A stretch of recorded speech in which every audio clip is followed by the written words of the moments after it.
whoever proposed this idea to us, I love you. You see, I'm gonna assume that what you meant by this was fusion in the sense of Dragon Ball. Fusion is one of my favorite techniques to come out of that series. There are two ways to do it, one with a dance and one with a special set of earrings called Potara. Depending on what you use depends on your result. In Goku and Vegeta's case, the dance resulted in Gogeta, while Potara resulted in Vegito. Personally, I liked Vegito more, but that's beside the point. I'm just nerding out that I get to write about one of my favorite techniques in a Naruto What If. But anyway, for this video, I believe that I'll use Potara, as Potara would probably match what I'm looking for a little bit better. Welcome to the Amagi. Before we begin, only 25% of our viewers are subscribed, so if you're a fan of the video, please like and double check if you are subscribed. And with that out of the way, let's get into the video. Now, one more thing I should probably get out of the way. I'm going to slightly alter the way that Potara fusion works for this video. You see, in the past, it was believed that Goku and Vegeta would remain fused forever. I'm sure you've heard of the Potara retcon that indicated that they remained fused indefinitely except for inside of Buu. This was retconned, or supposedly retconned, into an hour limit during the Goku Black Saga of Super. Truth is, it's only permanent if a Supreme Kai is involved. Otherwise, it only lasts an hour. Though it should be noted that Goku was the one who proposed that it had to do with Buu, but then he later himself cast doubt upon it when he knew that Gotenks was still fused while inside of Buu, indicating that this might not have actually been a retcon. But that's beside the point. To spare you from me turning this into a theory video about Potara, I'm simply going to say that I plan to use pre-retcon Potara fusion, even though I don't recognize it personally as a retcon. That means that when Naruto and Sasuke utilize this fusion technique, it will be permanent unless certain criteria are met. I just think that would be funner. Now, slight apology for making you all wait, I just thought I owed you an explanation as to the mechanics I'd be using to tell this story. With that out of the way, let's go ahead and get down to it. You can never understand what I go through. This was one of the more common phrases uttered between the two boys. So similar, yet so different, equal and opposites, like night and day, yet their circumstances were so similar. Trauma was more than an event, it was a question posed. Live in darkness or live in spite of darkness? Sasuke had always lived in darkness, though it was not that he could never find joy. Naruto had always chosen to live in joy, though that was not to say that he never saw or was never affected by the darkness. Just as Yin possessed a single white eye, Yang possessed a black one. More alike than they seemed, their differences contrasted between them in a way that made them seem like there was a barrier separating one from the other, when in reality there was nothing separating them. These were the thoughts passing through a certain analytical mind as he hovered above the village, watching the two squabble. A demon of the demon realm, Fu had never known that there were existences beyond his own.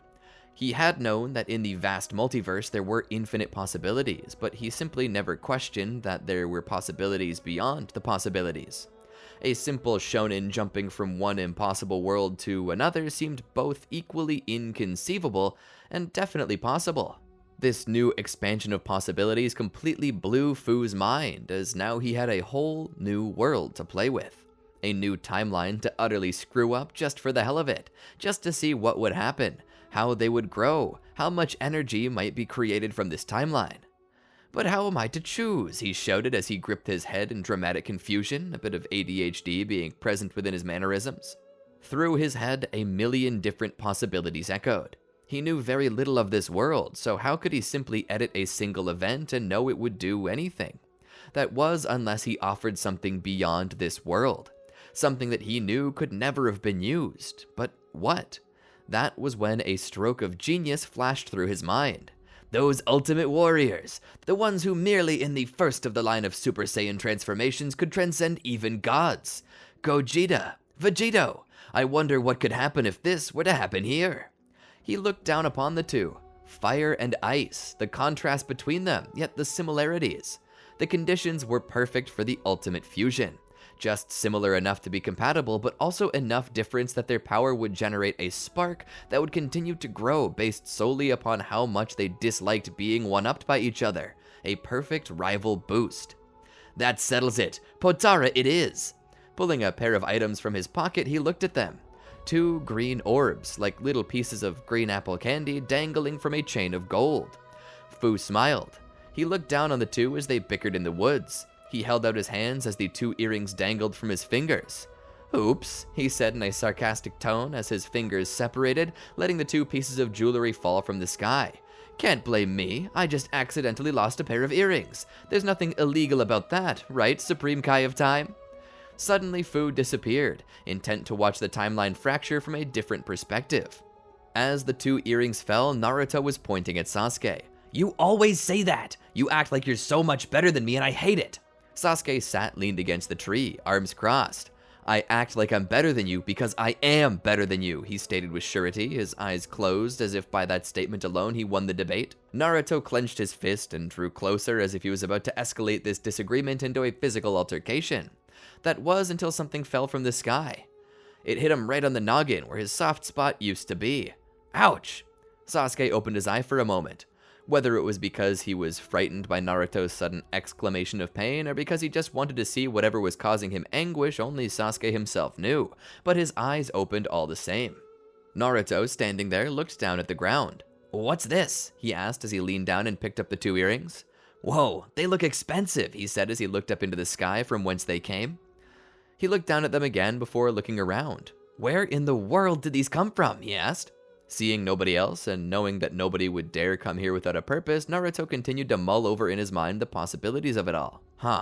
Well, he smiled. "They're mine until someone says they're not," he said. Sasuke scoffed. "You gotta take those to the lost and found, Naruto. They look expensive. Someone's probably missing them." "Finders keepers, Sasuke," Naruto shouted. "Just wait until I tell Kakashi-sensei about this," Sasuke said. "Tell me about what?" another voice asked. Kakashi showed up. "Look at these earrings I found," Naruto said as he presented them to Kakashi.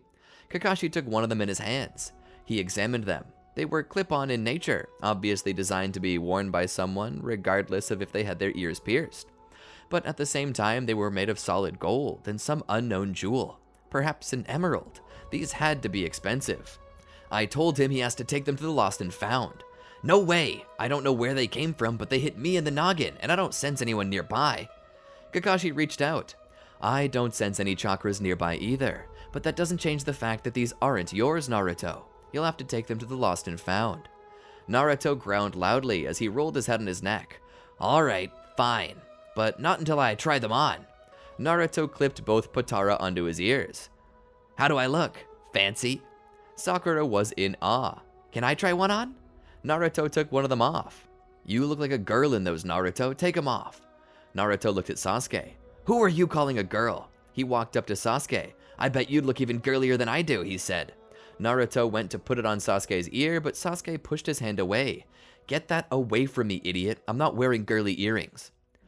Naruto began to circle around the tree. "What's the matter, Sasuke? Afraid of looking too sissy?" Sneaking behind the tree, he forcefully tacked on the earring.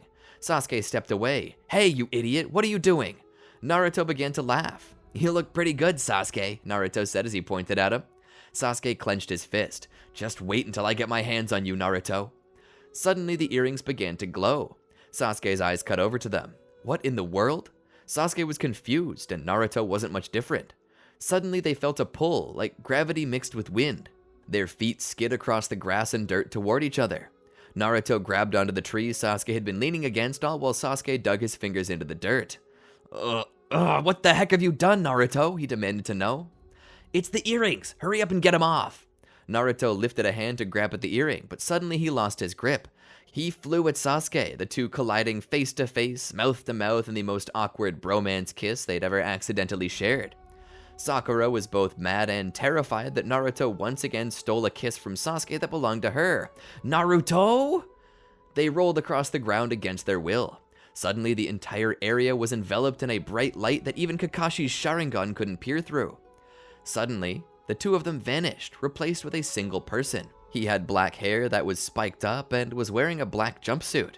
The boy's face possessed the whisker-esque lines on the cheek, yet one of the eyes of the boy was a Sharingan, while the other was not. "What the boy questioned, his voice an odd dual harmonization of Naruto and Sasuke's. Sakura stepped forward. "Sasuke?" The boy looked up at them. Kakashi, barely able to believe his eyes, stepped forward as well. "Naruto?" The boy thought about it. Well, I'm both Naruto and Sasuke.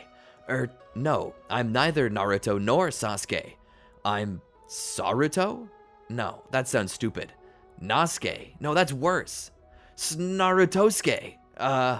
Sakura walked up to the boy, her hand raised back to slap his Naruto-like face, yet her eyes unable to pull away from the eyes that were clearly Sasuke's. I don't know whether I should slap you or kiss you. Bring back Sasuke, she shouted. I don't know how, the new boy spoke. Kakashi was befuddled. He approached carefully. Naruto, Sasuke, are you in there? The boy looked down. I think we are, he said, but at the same time we feel different. Not like ourselves, but not exactly like each other. We can't explain it. It's like we're a new person, yet the same old people we were before. This is so confusing. Our head hurts a little. Kakashi began to examine them slowly to ensure that they were neither a danger to themselves or to anyone else. I've never felt a chakra like this before. It's so strong and strange. I can't explain it. We need to take you to get checked out immediately.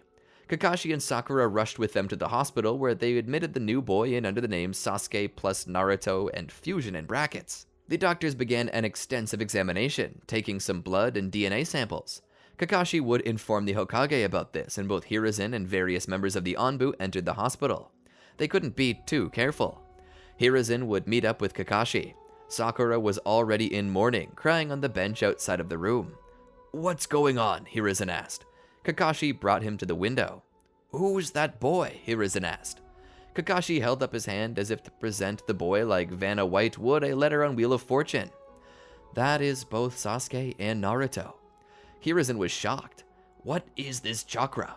I haven't felt a chakra this large since Hashirama Senju. It almost feels bottomless. And there's a certain, I don't know how to explain it, senjutsu feel to it? Like an insane amount of nature energy has been absorbed. What's happening? Kakashi began to go over his eyewitness testimony to explain what had happened. He then continued on. The new boy, who seemed to name himself Saruto, claims to be both Sasuke and Naruto, yet neither at the same time. A new person. He possesses one Sharingan that seems to always be active, as if it were a transplant, yet for some reason it doesn't drain any more chakra than a normal one would. They've also detected tailed beast chakra in him, and the seal remains closed. So for now, there's no danger of having lost the tailed beast, or any danger of it escaping. But they are unsure of what happened, what caused this, or how to fix it. At about that moment, a medical nin walked over. Excuse me, pardon the interruption, but the blood tests have come back. Kakashi and Hiruzen both turned to face the medical nin. The medical nin continued. After some tests, we've detected genetic chimerism within the subject. Furthermore, various blood cells we've taken have shown to be B antigens, while others have AB antigens. The plasma has also shown A antigens. What does that mean? Kakashi asked. It means that the subject in there possesses two blood types. We're lucky it seems that at least one of them is AB positive. That means they're the universal recipient.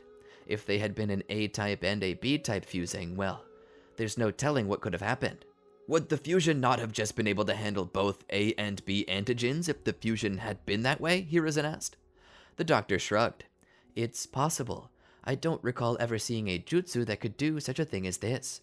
We should be thankful, because if the jutsu does not accommodate these differences, then we got lucky. Let me pose a new question, Hiruzen said. Can the effects of this be reversed? The doctor shrugged. We've tried every known method and jutsu. We even tried simply removing the earrings, but it had no effect. At this point, they're stable, but until we can determine a jutsu that can separate them, they might just have to live like this. Can they be discharged? Kakashi asked. The medical nin nodded. Of course. They should be kept under watch, though. Their condition is unknown, and while they physically appear to be stable, there could at any time be a breakdown. But besides that, we also need to watch out for the psychological aspects. Two minds mingled together like this to create a single being is a different kind of danger we aren't equipped to handle. At any point in time, their minds may begin to break down, leading to paranoia, schizophrenia, possibly insanity. So keep an eye on them, and they should be fine. Kakashi nodded. Not long after, Saruto, as they'd been dubbed, was released into the custody of Kakashi. Leaving the hospital, Saruto spoke. It's the weirdest feeling. It's like I've been around for years, yet only started existing today. Kakashi looked over at the being. Are the two of you in any pain? How do you feel? Physically? Psychologically? Saruto began clenching and unclenching his fists. There's no physical pain and no mental strain. I guess I have two sets of memories now, two histories, and while that seems like I shouldn't be able to handle it, I can. Both histories just make sense to me, and they both equally feel like mine, like my birthright. Like I own them. They don't feel borrowed or stolen. I guess the word to use is merged? They merged well. It's like looking at each history with one of two eyes. I close one eye and see Sasuke's history, and if I close the other, well, there's Naruto's. But at the same time, both are mine, and it works. Kakashi was trying to wrap his mind around it. So long as you can handle it, then I suppose that's okay. Kakashi then had them continue their daily tasks. He wasn't about to give them the day off. Kakashi did keep him with him to complete a few tasks, but this wasn't so much because he didn't care, but because he did. He wanted to observe them in a natural environment with various tasks to see if they truly were as healthy as they seemed. They were mostly quiet and focused, yet when you called to them, they would look up and greet you with a smile. It was as if the best traits of both Naruto and Sasuke were shining through, while all the worst traits of either of them were either suppressed or just gone. Where Naruto normally complained and talked all the time, there was Sasuke's focus, and where Sasuke tended to mope and take everything too seriously, there was Naruto's joy. If the two of them had been yin and yang, this new being, Saruto, was Wuji. Kakashi was beginning to think that he liked this new Saruto more than his individual students. They truly were like a brand new person. Still a little different, but also the same. They seemed to complete their tasks without a hitch, and their mind and body seemed to be holding up well, even under various amounts of pressure. As the day wound down, he took his 2.5-man team out to eat, and saw that Saruto ate well too. It was strange though, as what once Sasuke and Naruto disagreed on in taste, Saruto seemed to have no issue with. And the things that they both agreed were good, Saruto seemed to adore. That being said, their appetite was voracious. They ate quite a bit, enough for 2 people. Kakashi would subtly write down everything he learned about them into a notepad, keeping tabs on their actions and reactions to provide to the medical inn for the next round of examinations. After that, he let Saruto go. He told Saruto to go home and to get some rest. Saruto would, and Kakashi would follow closely behind. He was curious as to what action they would take. As they walked along, they reached a crossroads. To the right would be Sasuke's home, and to the left would be Naruto's. Kakashi just stood there and watched, wondering what they might do. They stood there silently for a moment in indecision. This was where they would need to cope with being 2 separate people in a single body. When forced to decide between something Naruto or Sasuke, what would they do? They stood there for a minute or two, mulling over their options. Kakashi assumed that they would go to Naruto's house since Naruto's personality was more demanding than Sasuke's, and Sasuke would be more likely to give in to Naruto's willpower sooner rather than later. Despite this, Saruto began walking to the right. Perhaps this was Naruto's curiosity, wishing to see where Sasuke lived, or perhaps he wanted to get away from the home that he always spent time in alone. Or maybe it was something else. Kakashi wasn't sure, but he went along with it. Saruto would go to the door and reach into his pocket to pull out a key. Naruto and Sasuke both had their keys in their pockets when they fused, and it seemed that just as their clothes fused along with their bodies, their keys had also fused and were now unusable. Sasuke would reach above the door to the top of the frame and would grab the spare key and use it to unlock the door. Entering inside, Kakashi would make his way to a new vantage point to see. Saruto would walk into the room and would sit his pack down before sniffing himself. At first, he seemed a little hesitant about showering, likely Naruto and Sasuke both nervous about sharing a bath despite having the same body. Kakashi was writing this down as well. Despite the obvious nervousness in their face, they seemed to grab some pajamas and head in the direction of the bathroom. Kakashi wasn't about to continue his observation at this point, so he decided to head home for the night, believing that they would just shower and head back to bed. Crawling into bed, the both of them laid back, looking up at the ceiling. It was the strangest feeling in the world. Both nostalgia and something being off. That was itself slightly maddening. The things that were once familiar, even to a point, still were, but they seemed wrong. This bed, which had once been shaped specifically for Sasuke, was not ready for his new shape, nor was the natural smell something he was noseblind to. Normally, people couldn't smell themselves due to the fact that they only ever spent time with themselves and their own particular odor. But now that Naruto was added into the mix, Sasuke's own part of his mind was slightly thrown off by his own particular aroma. It smelled too sweet. That was the best way to put it. It smelled too sweet, like flowers coated in sugar. Naruto had always noticed that smell and said nothing, but now that Naruto was in Sasuke's head, all Sasuke could think about was about how weird he smelled alone. To a point, he recalled it having a similar smell to his mother and father, and yes, even to Itachi. This was slightly unsettling, and as anyone who knew how the olfactory senses worked knew, these tended to awaken memories. As Naruto attempted to sleep, he began to dream. These dreams were shared by Sasuke and Naruto. Sasuke was once again forced to relive the memories of the Uchiha clan massacre from beginning to end. It was super vivid, and that was all thanks to the olfactory system. The memory of Sasuke running home through the night, realizing that while the moon was out, it was not yet time to sleep. Despite this, the lights were all dark. It didn't seem right. Sasuke rushed home where he entered the building. Running around the back, he made it to his parents' door. Coming to it, he stopped, knowing that someone was in there. At that moment, Naruto was experiencing it too. As Sasuke's hand reached out for the door, Naruto felt as though his was as well. Naruto's hand was reaching out for this door. They hoped it was Fukaku and Makoto they had sensed in there. As they gripped the door, they opened the slides up, and inside they were startled to see Fukaku and Makoto lying on the ground dead. Standing over them, Itachi. "Brother, what happened? What's going on?" They saw the ruby-red glow of Sharingan cutting through the night. The sudden Tsukiyomi dream they fell into, where they witnessed exactly what it was that Itachi had done. Was doing. Managing to get up after such a harrowing experience, they turned around and began to run out the door, down the street. "Please, don't kill me. I don't want to die. Please." Looking behind them, they saw Itachi coming their way. "Please, I don't want to die." Rushing by at speeds only their minds could comprehend, on loop, every memory, every feeling, all the joy and happiness that Sasuke ever felt with his family. All of it. Naruto was experiencing everything that Sasuke had experienced. 12.5 years of memories and emotions were poured into their brain like a cup, filling to the brim and spilling over. If Naruto had a Sharingan to awaken, surely this would have done it for him. The confrontation with Itachi. "You're not worth killing. Not yet. Live ugly. Hate me. Seek revenge," Itachi commanded them. In that moment, Naruto sat straight up in bed, gasping with fright, falling out from under the covers and onto the floor. They stood and grabbed the kunai and gripped it tightly. Paranoia, the dream he had, all of it still fresh in their mind. Their breathing slowly steadying out, Naruto would place his kunai back on his bedside table and sit down, back against the bed. Naruto shook his head. They looked up at the clock. It said 2:15 a.m. It was the middle of the night. Naruto managed to climb back up on the bed. They looked down at the pillow and the depression from where he'd been laying. They felt the sweat on their neck. His damp shirt stuck to their back. There was no way that they could get back to sleep as it was now. They needed to calm themselves down.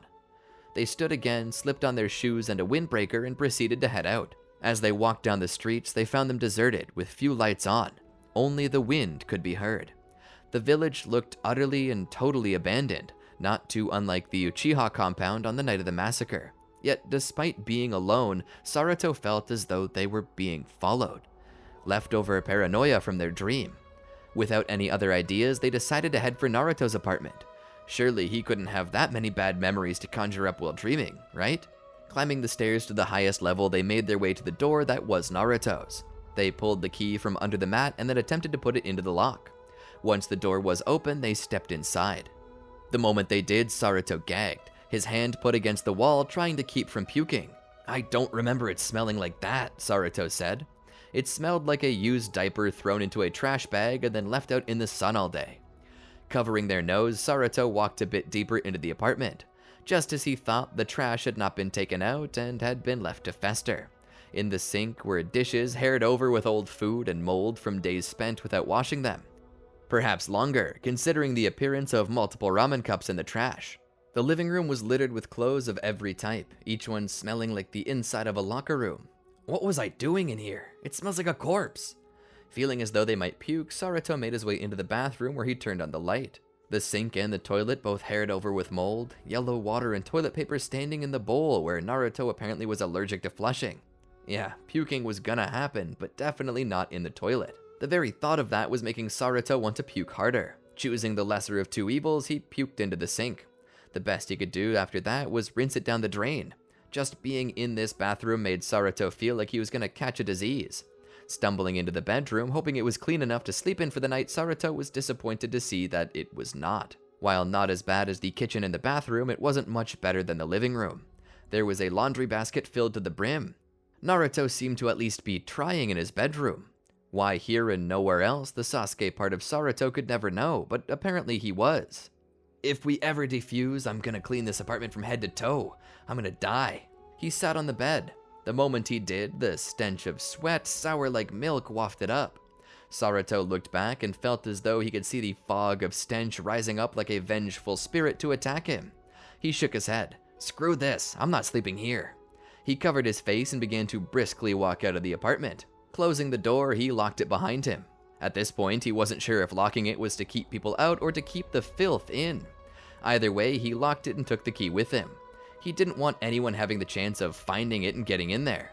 Even if they were robbers, entry into that apartment would be cruel and unusual punishment. Saruto made his way back out onto the streets. As he walked down the road, he wondered what to do now. Sasuke's apartment was a bust, and Naruto's was a public safety hazard, so where was there left to go? As he slept, his teddy bear pajamas buttoned up all the way to his black gaiter, Kakashi dreamed of lollipops, gumdrops, and bikini-clad women.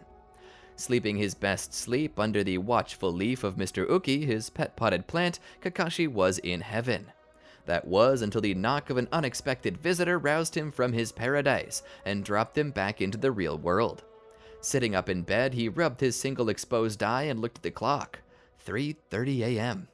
He heard them knock again and got out of bed. Walking to the door, he opened it up. Saruto stood there.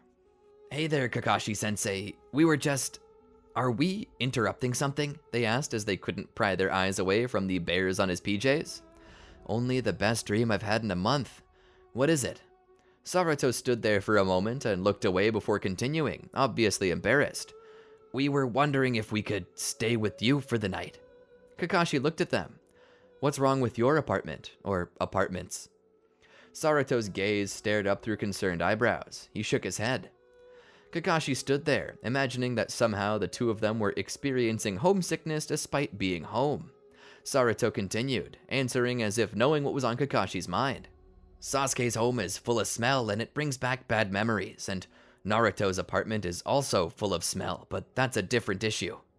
Kakashi rolled his eyes as he turned around and walked in. Feel free to make yourself at home. I have a spare futon in the closet. Go get it out. Lay it down in an out-of-the-way spot. I can't be held liable if I step on you and go into the bathroom. Saruto agreed. Discarding their shoes and coat, they pulled out the futon and laid it down against the wall, out of the direct path of the door. Kakashi was writing something down in a notepad. What's that? Saruto asked. Kakashi looked back. It's a dream journal. I'm recording my dreams. Saruto began to smile. Kakashi looked back. I wouldn't mess with it if I were you. I have it booby-trapped to spray a sleeping agent in your face if you open it. In truth, he really did have the notepad rigged, or well, he did now that Saruto had mentioned it. But what he didn't tell them was that this pad was for recording their actions.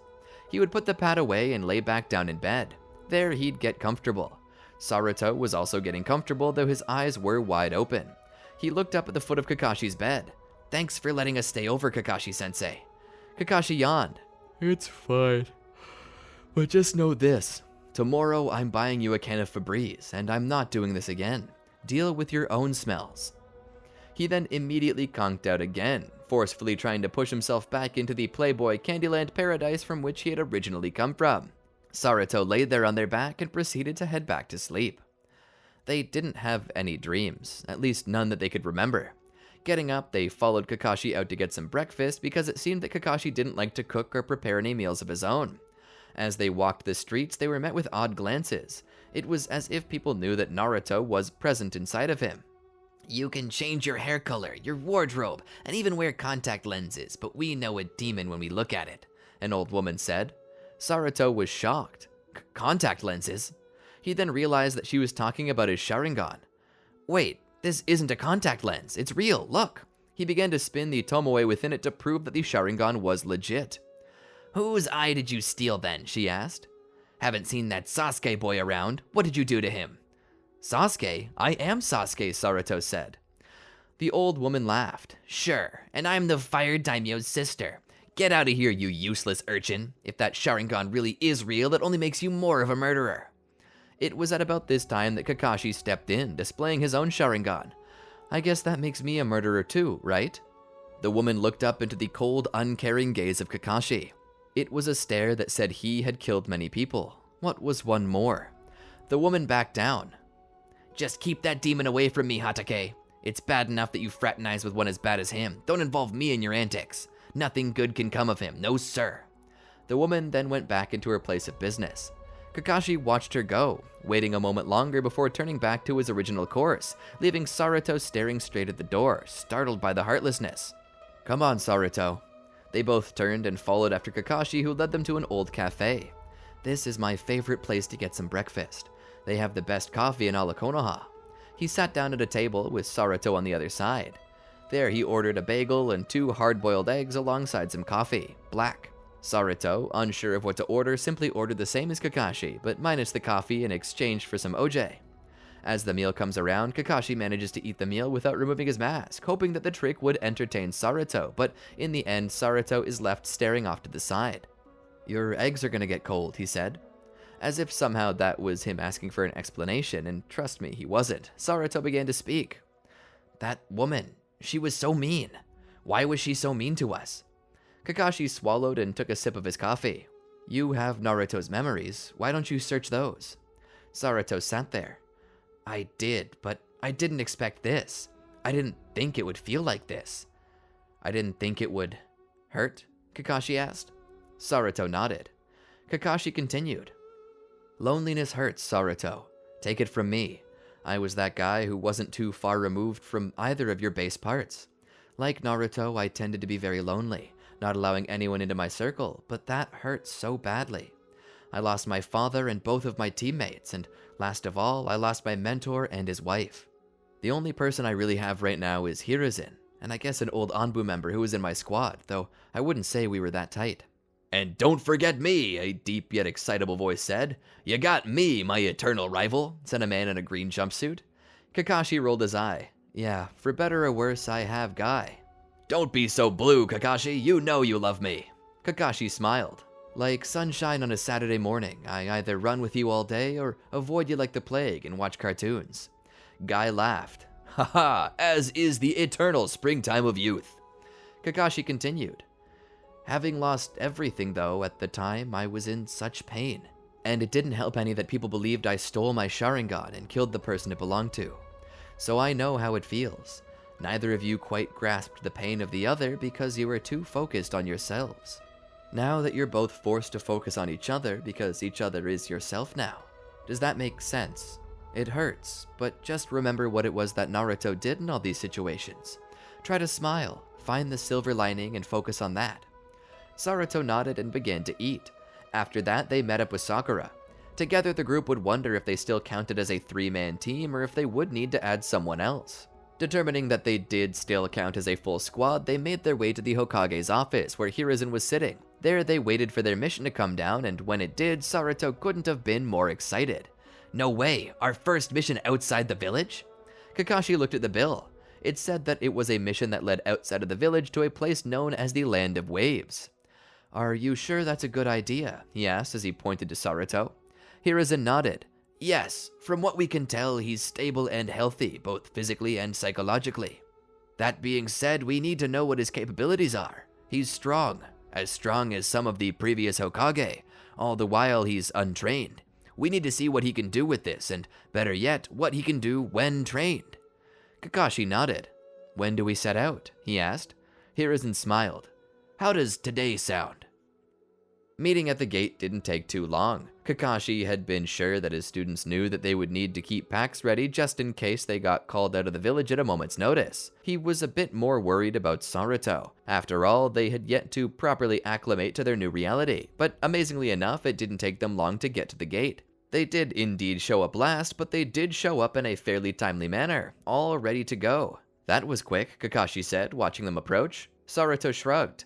We just went back to Sasuke's apartment, looked through his bag of things, and replaced what we thought we wouldn't want to share. New toothbrush, new underwear, stuff like that. Most everything else was perfect. Also, the Naruto half of me dictates that I bring his Nintendo Scroll DS. Guess I gotta have something to entertain us on moments off the mission. Kakashi nodded. Well, that's good. If we're ready to go, then let's be off.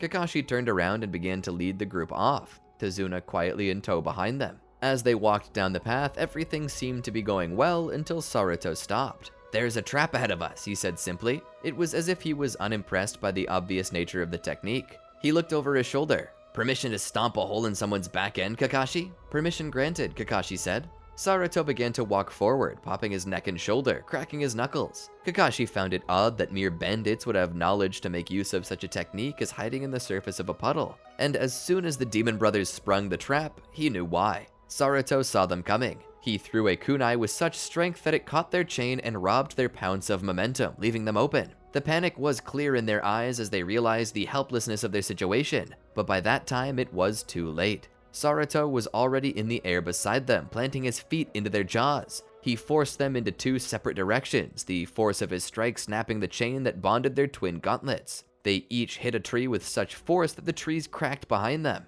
Naruto hit the ground. I think that should suffice. They shouldn't be eating solid food again for about a month. Kakashi had already come to realize that this was a higher rank mission, fit only for Chunin. Yet the way that Naruto was handling situations, Kakashi needed to see what else they could do. So he decided that they would press on.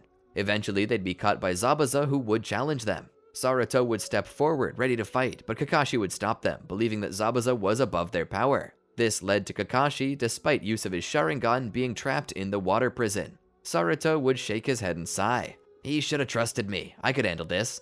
Naruto began to step forward towards Zabuza with a lot of excess confidence. His arms were crossed, and his face bore an expression that dictated this would be an easy win. Zabuza laughed at the concept that someone so small, especially a genin, could ever hope to match him. Before he could realize it though, Naruto was already in front of him. What? Zabuza raised his blade to defend himself. Zabuza managed to push Naruto back for a moment. What was that? A body flicker? It was so fast that it almost seemed like teleportation. I couldn't even see it. What are you? I am neither Naruto nor Sasuke. I'm the one who'll defeat you. Once again, Naruto rushed at Zabuza with speed that Zabuza couldn't see. They went in for another full frontal assault, only to be caught by Zabuza's blade. But suddenly, they were behind Zabuza, striking him in the back of the skull. Before he could get his bearings, Naruto was to the side, kicking Zabuza away, freeing Kakashi. The water prison collapsed. Zabuza slid back. He attempted to get to his feet. I need to get out of here, he thought. He looked over his shoulder and saw Haku there with the Senbon ready. Haku threw them, but Naruto saw this and threw his kunai at the Senbon before they could strike. No way! This guy's mine, Naruto shouted as he rushed forward once more. He struck out at Zabuza, knocking him into the tree where Haku had been standing. Haku, realizing their feint wasn't going to work, jumped down, throwing Senbon that Naruto, with the help of his Sharingan, witnessed and deflected. Haku would attempt the demonic mirroring ice crystal technique, but Naruto would be quick enough to break all the mirrors before they could reform. The sight was something that almost startled Kakashi. How could someone like Naruto even exist? That's right, it was impossible. This wasn't natural. This was some odd earring-based ninjutsu. Sasuke and Naruto alone held promise, but together they could very well have been the strongest shinobi to ever exist. It was almost sickening how strong they were. They were well above Chunin at this point, being easily Jonin level, and this was just their starting point. They hardly knew any ninjutsu, or so Kakashi thought.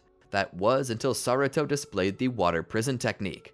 How did they learn that, Kakashi wondered, but then he remembered Naruto's Sharingan. They copied the technique, but even if their Sharingan were capable of copying it, they would still need the chakra natures to control and utilize it. How's that possible? This was the same question Zabuza was thinking as he watched Haku get caught in the bubble of water. You like ice so much? Try this on for size. Suddenly, Naruto switched to wind release and used it to quickly lower the temperature of the water until it froze with Haku inside. Now be a good little hunter, Nin. I gotta poach your prey. Naruto stepped forward towards Zabuza. Zabuza began to panic. He pushed up against the tree. For the first time in a very long time, Zabuza was terrified. His body was trembling. Stay away, he shouted, but Naruto continued to draw closer. Deep in his heart, he was terrified. But as Naruto got closer, something snapped in Zabuza, and he realized he was trembling in the face of a teenager. He grit his teeth and grunted, This is absurd. I will not be defeated by a child. Turning all of his fear into anger, he raised his blade and attempted to strike out at Saruto. Saruto raised his hands to catch the blade. He managed to catch it, but it wasn't easy, and it did force him to his knees. Saruto grunted, trying to hold the blade at this awkward angle. Veins bulged as it seemed like he might lose his grip. Zabuza grinned as he tried to push the heavy blade down on top of them. I will split you in two, he shouted. Saruto groaned and looked up at Zabuza before summoning his will and snapping the blade in two. Zabuza's face showed nothing but pure confusion and terror as Saruto raised a foot and planted it into his stomach, sending him flying back through a tree and into the next, and so the battle reached its conclusion. Saruto earned a sound victory over his opponents. He walked back to Kakashi and helped them stand. The entirety of Team 7, Tazuna included, were utterly baffled by this show of strength. It was terrifying. From that point on until they reached Tazuna's house, nobody spoke. Once they got there, Kakashi rested. He would have his team train, but it seemed as if Saruto was already beginning to come into his own by himself. He was walking flawlessly on the ceiling as if it were the most natural thing in the world. That being said, Sakura already seemed to know how to do this, so Kakashi gave up. He wondered if Saruto would always be like this, or if Naruto and Sasuke would defuse one day. That was the issue with this strange ninjutsu. Nobody knew anything about it. Nobody knew if it could be permanent. Would it take a few weeks? A month? A year? Was this a lifetime? Not that it didn't make Kakashi happy. To have such a powerful shinobi in the village was a plus, but the rest of the village might not see it that way. They could see Saruto as a threat and try to destroy him. Regardless, Genin was no longer something Saruto could call himself. The Chunin exams were coming up, and there was no way that Kakashi would let them miss that. Not with Saruto over here casually debasing the Mist's ninja swordsman. A couple days passed, and Kakashi was back on his feet again. As they made their way to the bridge to protect its construction, it was mostly an uneventful day until Gato and his men showed up. Saruto, though, just stepped out, put his hands together, and utilized the multi-shadow clone jutsu to outnumber Gato's goons 3-1. And what was worse, each of those clones was easily stronger than even the strongest of Gato's men. He pushed them all back off the bridge literally before letting go of his jutsu. As Gato and his men floated in the water, struggling to get back to their boat, Saruto made a powerful statement to them. The land of waves is now under my protection. This bridge will finish, and you will never again sully these good people's day with your presence. If ever I hear that you're attempting to return, I will personally come and burn your little syndicate to the ground. Gato and his men were not heard from thereafter. The bridge finished and was then named after their fusion warrior who had brought them peace. Returning to the village, Kakashi would go to Hiruzen and begin to explain what happened. That's amazing! Saruto did this all by himself. Kakashi nodded. The strength Saruto displays is well beyond any genin I've ever seen. Frankly, I'm certain he'd be one of the Leaf's strongest jonin as we speak, but he still has a lot to learn. I was thinking of submitting him to the Chunin exams to see what becomes of him. Is that allowable? Hiruzen shrugged. I don't see why not. I was asking because of the number in my team, Kakashi said. We are a team, but there are only 2 physical people on it right now, Saruto and Sakura. I know the exams require the submission of a 3-man team, but Hiruzen thought about it. Well, Saruto is the fusion of 2 genin, which means that he should count as 2 people, but even if that's a bit shaky, I can make an exception for you. Kakashi offered a slight bow of respect. Thank you, Lord Fourth. Hiruzen waved him off and continued with his work. Kakashi returned to Saruto and Sakura. Hey guys, would you like to take the Chunin exams? Saruto would jump in excitement. Heck yeah, I want to take it. Sakura smiled and nodded. I'll take it if they do. Kakashi offered a smiling eye from just above his mask. Good, because you couldn't do it unless you all agreed. There's a place to sign up at the academy. Head there and get going. Do it by sundown or you won't be included. The 2 of them nodded. They began to head downstairs where they were caught by Rock Lee. Wait up for a minute, he said as he approached them. Saruto looked back. Yeah? Rock Lee looked over at them. Is it true that you fused? The last Uchiha and the Naruto kid? Saruto nodded. Yeah, what about it? Rock Lee entered a fighting stance. I would like to test myself against your strength, he shouted as he ready to fight. Saruto smiled. Are you so sure you want to do that? I bodied a member of the 7 ninja swordsmen. Lee's face grew more determined. I knew a genin who killed multiple swordsmen of the mist at one time. Were you that genin? Saruto asked. Lee shook his head. No, but I am trained in his discipline. Do you accept my challenge? Saruto took a breath and let it out with a sigh and a smile. I accept. Show me what you got. Saruto crossed his arms and waited for Lee to attack. Lee rushed at Saruto with his fists ready. Saruto blocked each attack as it came in. As he did so, Saruto's Sharingan was copying each attack and storing it for later use. Saruto was using this as a moment to perfect his own taijutsu, but so far Lee was not a threat. Saruto just continued blocking Lee's attack, his speed above Lee to the point that if Saruto went all out, Lee would not have been able to recognize and react before he hit the floor. As Lee continued to attack, he decided to pull back. "If you're so tough, then will you be able to take this?" Lee began to awaken his gates, stopping once the third gate was opened. Lee's body seemed to turn a blood red as an aura of evaporating sweat arced about him, enveloping him. The smell was as intense as the chakra being put off. "If you are as strong as you say," Lee began, "then do not even try to dodge my next strike." Saruto's smile slowly faded into a serious scowl. "Then bring me your best." Lee rushed at Saruto with a shout. Saruto squared his feet for a proper stance. Lee went to strike Saruto, with Saruto purposefully catching the fist on his forehead, only sliding back a little as wind blew back behind him, threatening to knock Sakura off her feet. Lee stood there in surprise as his attack seemed to do little. Saruto stood there, huffing and puffing from either anger or exertion. A little blood ran down from under Lee's fist. Whether that was because Lee busted his knuckles or because he drew blood was still a question up in the air. Perhaps it was both. Either way though, it didn't change the fact that Saruto no-selled this attack. He took on everything Lee had at the moment without even a guard, and he withstood it. Saruto growled, "Now it's my turn."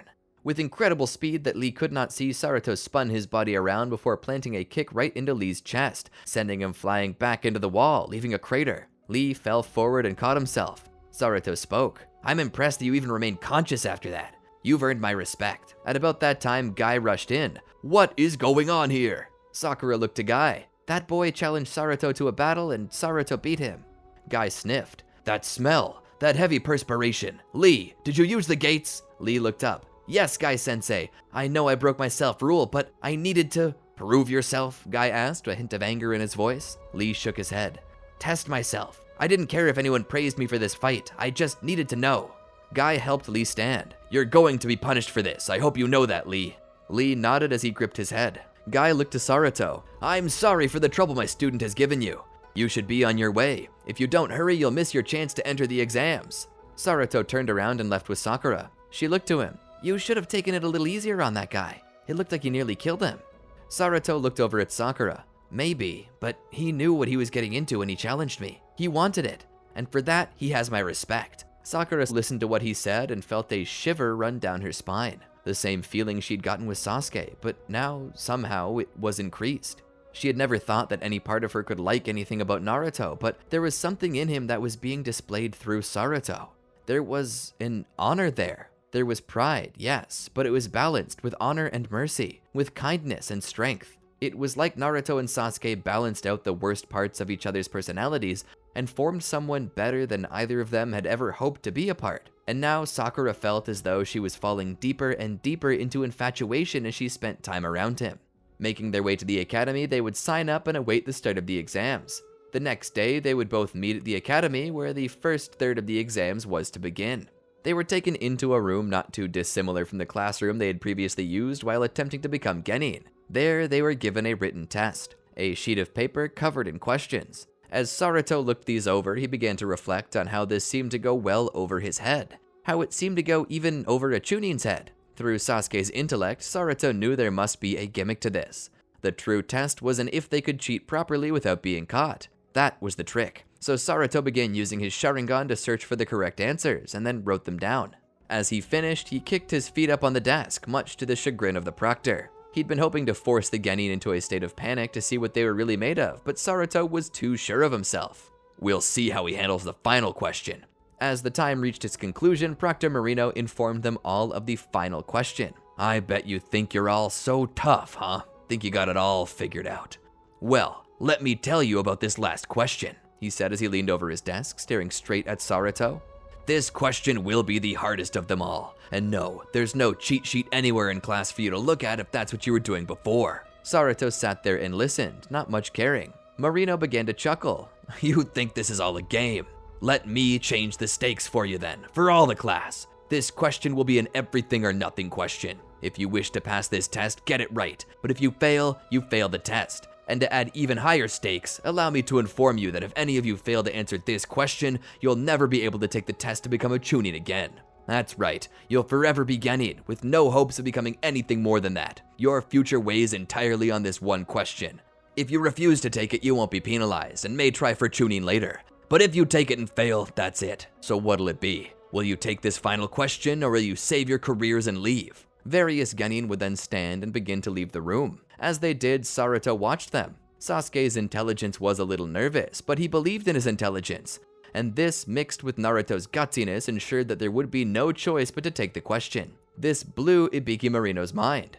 You're really that sure of yourself? Then fine, we'll leave this up to chance. Everyone in the room, by taking this test, you passed.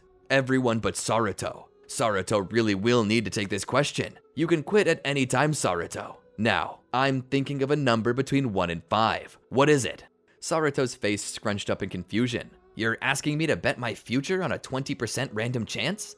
That is, if you're even going to play it fair at all? Marino nodded. Either pick a number or leave. Naruto sat back and thought about it. 3 would be too obvious. 2 in the middle. 4 and 2 would be good options as well, but by the looks of this guy's gonna want me to fail, so he'll pick a number that is unexpected. Naruto smiled. The number you're thinking of is 1. Ibiki sat there for a moment and sighed. You got it right. Fine, you passed. Now get the heck out of this classroom before I change my mind. Naruto stood with a laugh and began to walk out. As he did, Marino reflected on the gutsiness of that move. In actuality, Marino had been thinking the number 3 the whole time, but the very fact that Naruto, in the face of all of that, chose a number anyway without flinching, well, that was plenty to prove the kind of person he really was. He was either incredibly intelligent or so gutsy that he was actually stupid. Either way, he had earned Marino's respect. They would move on to the second round of the exams, the Forest of Death. Each team was given one of 2 scrolls and commanded to get the other. In order to finish, they would need both. Team 7 was given the Heaven Scroll, and they would need to find the Earth Scroll. But unaware to Team 7, someone had entered the village and was seeking to cause mayhem. It was Orochimaru, and he was here for Naruto. Having heard what Naruto was, what he was capable of, Orochimaru knew he couldn't miss the shot to have a body as powerful as this, with as much potential as this. He too entered the exams under the guise of Shiore of Kusagakure just to get close. As Naruto and Sakura rushed through the forest, Naruto told her to stay near. He kept his Sharingan open for anyone who might possess the Earth Scroll they needed. As they moved through the forest, of course, they would be stopped when they were found out by Orochimaru. He would try to intimidate them with his killing intent, and while this may have worked on Sakura, it had almost no effect on Naruto.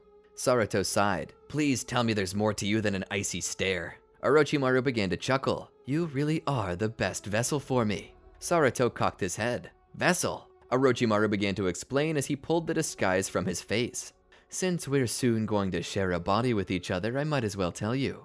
I'm not really a genin hoping to become chunin. No, I came for 2 purposes. The first was to destroy this blasted village, and the second was to take your body as my own. Orochimaru licked his lips. And now that I see how strong you are, I can hardly contain my excitement. Orochimaru would rush at Naruto. Naruto would see him coming. That's a razor-sharp chakra, he said as he took a few steps back. He knew that he couldn't underestimate this opponent. This one was as strong as Zabuza, but had his chakra controlled down to the very last unit. Naruto knew that he would have to keep his eyes open. They started off with taijutsu. Naruto used his Sharingan to both record and help adapt to Orochimaru's fighting style. He called on the various taijutsu he knew, as well as the styles he had picked up from others he had fought. With them, he managed to hold his own. And as he was now recording Orochimaru's techniques, he began to push back. Orochimaru would weave hand signs and launch an arm whip of snakes at Naruto. Naruto would use his fire release to burn them away before they could even get to him. Orochimaru would jump through the flames to attack Naruto, causing Naruto to somersault back to avoid the strikes.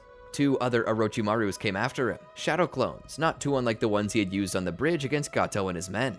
He had to admit, this was impressive. This Orochimaru knew what he was doing, but he messed with the wrong village. Being pushed against a tree, Orochimaru's true self emerged from it, hoping to bite Naruto's neck. Naruto saw this coming, however, and gripped Orochimaru's throat, pulling him from the tree. You plan to destroy my village? I'll show you what happens to people who threaten my friends. He smashed Orochimaru's face into the ground before throwing him into the air. Fire style, great fireball jutsu. He would produce a flame so powerful that it could be seen from outside the forest. When the flames had subsided, Orochimaru was completely gone. Naruto walked over to Sakura and woke her up. What happened? She asked. Just some snake guy. He might have been an enemy combatant from a rival village. He didn't seem like a Genin, but he's gone now. And so the two of them continued through the forest. That was until they heard a cry for help. Saruto and Sakura both stopped. What is it? She asked. Saruto looked around. I heard someone crying out. Saruto, without a second thought, began searching for the origin of the cry. He found a girl laying up against a tree. He walked over towards her. Wait, Sakura said. It could be a trap. Saruto stopped for a moment and looked around her. He then knelt down in front of her. Be honest with me. Is this a trap? The girl looked at him with a tired gaze. No. Good enough for me. Saruto began to check on her. She doesn't look injured. Maybe it's just heat stroke. Let's get her to the river. Maybe we can help her out. Saruto lifted her up and began walking toward the river. Once there, he knelt down and dipped her in. Leaning her head against his leg, he kept the water from completely covering her. That should cool her down, he said. He then looked around. So, where are your teammates? They thought I was dead weight, so they left you behind, Sakura said, finishing the girl's sentence. I was really close with them. I thought they were my family, my brothers. I know I wasn't as strong as them, but I didn't think they would leave me behind like that.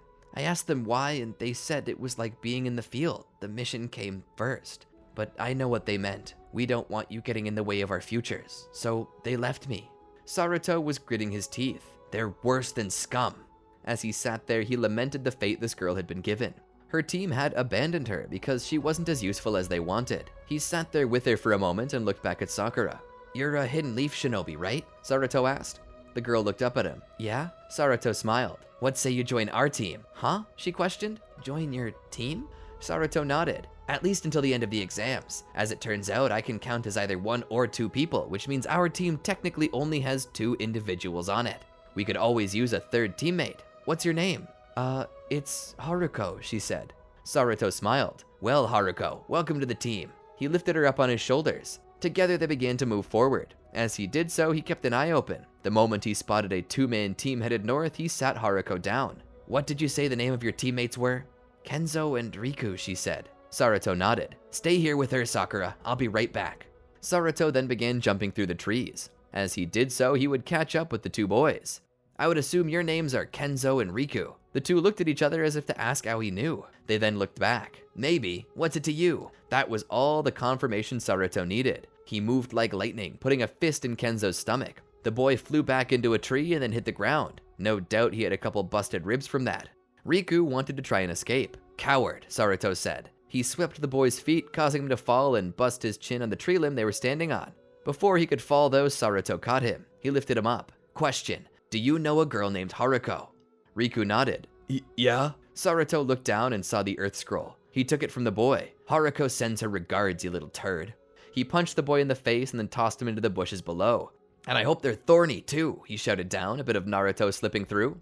Saruto rushed back to Sakura and Haruko. He picked Haruko back up and carried her to the gate. Once they entered, they were met by Irika, who asked who the girl was. Saruto declared her their teammate, Haruko. Irika looked through the papers and told Saruto that she was a part of another team with Kenzo and Riku. Saruto proceeded to tell Irika that she was a strong shinobi and that her crew betrayed her, and that she beat them and took the scroll for herself. Needing a new crew, she joined up with Team 7, not yet willing to give up. Then why is she unconscious on your back, Saruto? Irika asked. Saruto looked over his shoulder at her and then back at Irika before smiling. Irika sighed. I assume you picked up a lost kitten then. Sadly, I can't let her pass, because she's not actually a member of your team. The only way I could pass her is if you said that she got your Heaven Scroll, but then Team 7 would be disqualified. It's either Team 7 or Haruko. Which is it? You can't make us choose between that, Saruto said. She was already abandoned once. I can't just do that to her a second time. It was at this time that Haruko began to move. She gave up her scroll to Sakura. It's okay, Saruto. You helped me get this far. I'm grateful you did a good thing for me. Let me repay it with my scroll. Go knock 'em dead. Become a chunin for me. Irika would then call over the medical nin and they'd put her on a stretcher. Saruto watched her go. She smiled and waved. I'll be cheering for you. Irika would pat Saruto's shoulder. You did good, Saruto. That's what it means to be a shinobi. Saruto then remembered something important. Oh, I forgot to tell you, there was a shinobi in the forest that attacked us. He said his name was Orochimaru. He said he was here to destroy the village and take my body. He's currently feeding the flowers with his ashes. Irika looked down at Saruto, unsure of what to make of that statement. Perhaps we should tell this to the Hokage.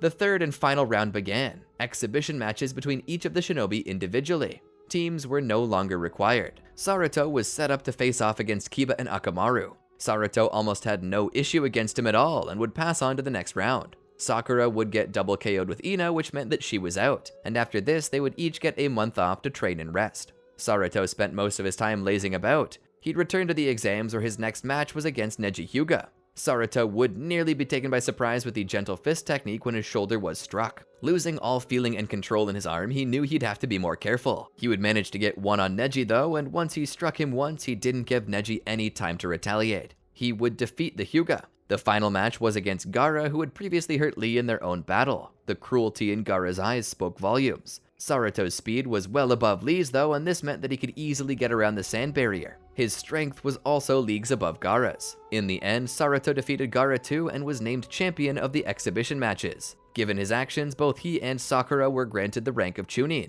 This was where Saruto expected his life to get even better. After all, a higher rank meant tougher missions, more excitement like the Land of Waves. And he was sure to get that, but not until he was first called into the office by Hiruzen. Entering in, he saw a man with long white hair sitting there by the Hokage's desk. "Yes, Lord Fourth," Saruto asked. Hiruzen bid him in and asked him to sit. Hiruzen started off by commending Saruto on his actions in the Chunin exams, and then congratulating him on becoming a Chunin. It was then that he cut to the chase. "We've not seen a shinobi with your potential, possibly ever.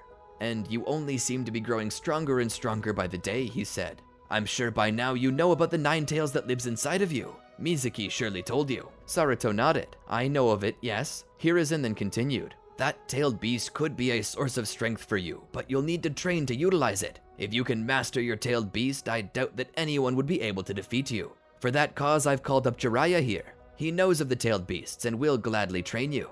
Jiraiya then stood and offered his hand. He turned to face Saruto. "It's a pleasure to meet you, Saruto." Saruto shook his hand. "The pleasure's mine."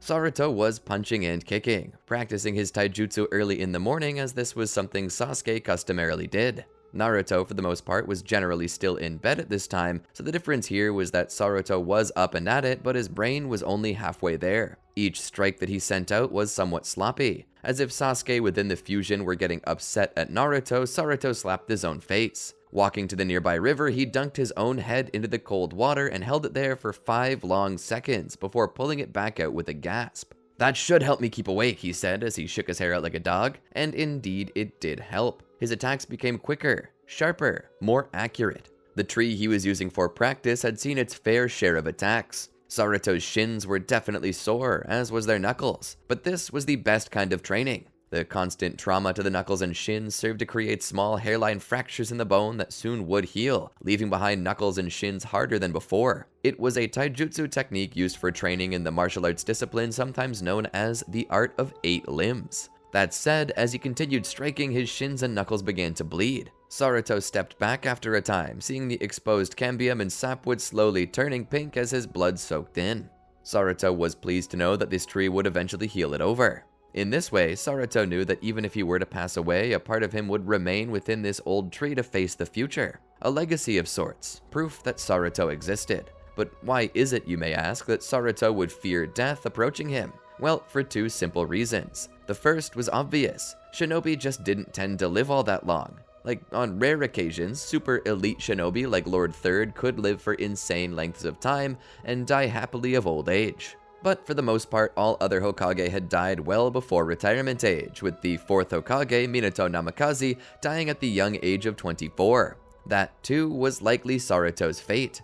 And while it was true that he was considered about as strong as Hashirama Senju, maybe even stronger with training, one could never forget that Hashirama Senju was killed in battle. But that wasn't the only thing. Saruto was a fusion. He didn't consider himself to be 2 people as one, really. No, he took the 2 parts of Naruto and Sasuke and put them together to make a single person. That single person was himself. He may have had Naruto and Sasuke's genes and even their memories, but he was capable of thoughts and actions that neither Sasuke nor Naruto would do on their own. That made him a totally new being. But that being said, not much was known about the technique sealed into these earrings, nor did it speak much about how they worked or even formed a new individual from parts of others, or for how long it lasted. Saruto had no idea how long this technique might last. It could last for the rest of his life, or it could only have a few hours left. He didn't know, and for that reason, Naruto had been trying to live his life as if every day were his last, because it very well could be. Taking up a towel, he dabbed the sweat from his head and then did the same to the blood on his knuckles and shins. As he did this, he would soon be met by Jiraiya. "Naruto, you're already up." The two nodded. "Wanting to get some training in before we start training." Jiraiya finished the sentence with a shock. "Dang, you're taking training seriously. Why?" Naruto sat there and thought about it. "I got it from Sasuke. I feel like there's a goal for me to achieve, a height to attain. I think it's Itachi." "Do you still plan to kill Itachi?" Jiraiya asked. Naruto sat there. The burning hatred within mixed with the kind love of Naruto produced a strange result. "I don't know. Justice must be met, but I don't particularly want to kill Itachi. I mean, I will if I have to, but all in all, I just want justice for the Uchiha from which I'm descended." Jiraiya understood. "Well, have you at least had breakfast yet?" Naruto smiled and shook his head. "I always fuel up after training." "Well, you're gonna need it today," Jiraiya said. "We're going to be training to awaken the Nine Tails, so for now, come on in. I have the stove on." Returning with Jiraiya, they began to share breakfast. After this, they started training. "So what's first, boss?" Naruto asked. "Sit down. Meditation." Naruto stood there for a moment, slightly confused. "Just meditation?"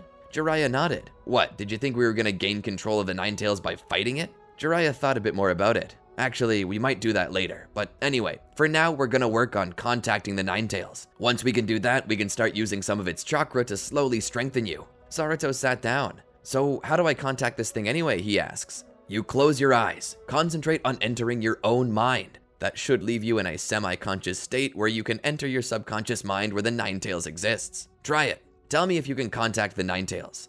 Naruto sat there. This was a bit more difficult than he had anticipated. His mind was a bit hyperactive, a trait he had gotten from Naruto. "Get comfortable," Jiraiya said. "It's like falling asleep, but not entirely. Stay focused on my voice." Naruto sat there. Eventually he opened his eyes, but he wasn't in the world he was before. He heard a voice. "Naruto, can you hear me?" "I can hear you," Naruto said. "Look for the Nine Tails." "Okay."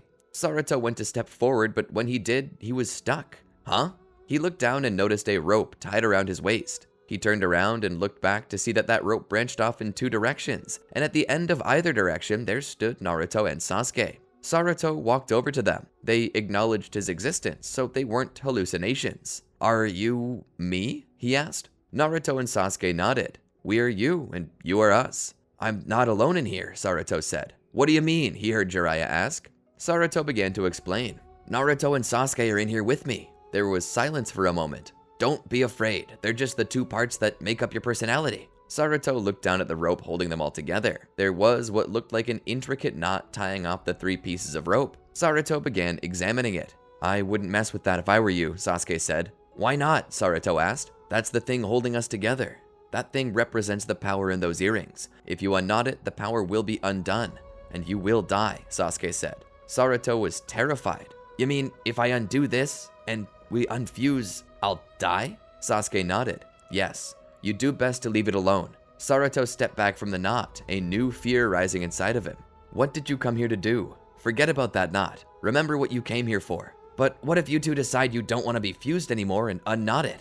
Sasuke shook his head. "We're not going to do that. It's hard to explain, but we're all a single person now. We don't want to undo that knot as much as you don't. It's a new experience for all of us." Naruto smiled. "I can't explain it. It's like I'm me, Sasuke's Sasuke, and you're the extra that was created when we merged. Despite being three different beings, we're all the same person. I know how you feel and what you think because I feel the same way when I look at that knot." Naruto stood there. He looked down again at the knot. "I'm trusting you two." He slowly turned around. "Now, where's the Nine Tails?" Naruto began walking in a direction with Sasuke and Naruto following close behind. Getting to the end of the line, they found a cage. "Nine Tails?" The beast's glowing red eyes opened from beyond the gate. "Well, what do we have here? My Jinchurikis. An odd creature you are. Unnatural. Disgusting." Naruto sat there confused. "Unnatural? Tell me, how often is it that two people are born as one?" "Not very often. Never if you think about it." Naruto shook his head. "We want some of your power." "And what if I say no?" Naruto thought about it. "Well, you're in a cage, so you don't have a choice." Kurama laughed. "No, I do have a choice. I may be in a cage, but the bars separate me from you just as much as they separate you from me. And my chakra isn't here with me. If you want it, you'll have to open that gate and take it. What if I just walked in through the bars? Naruto asked. Kurama laughed. Go ahead and try. If you do so, I'll just kill you. That should be enough to open this cage. Naruto looked at him and at it for a moment. He then thought about something. Wait, I have control over you. Total control. Kurama's eyes narrowed. You have nothing. Naruto opened his Sharingan. You are under my command. Both Sasuke and Naruto began paying attention to this. Kurama began to fall silent as he gazed into the boy's eye. He became docile. Sasuke was amazed. Wow, that genjutsu seems almost as potent as the Tsukiyomi. How did you do that? Naruto shrugged. That was when Sasuke understood. Ah, you don't have a single Sharingan. You have two fused into one. You're using them both together in a single concentrated attack. Naruto, certain that Kurama was now stuck in a candy land, decided to try and sneak into the cage. He found that he could freely enter. While within, he began to siphon the Ninetales' chakra. In the real world, Naruto suddenly flashed into an orange chakra cloak.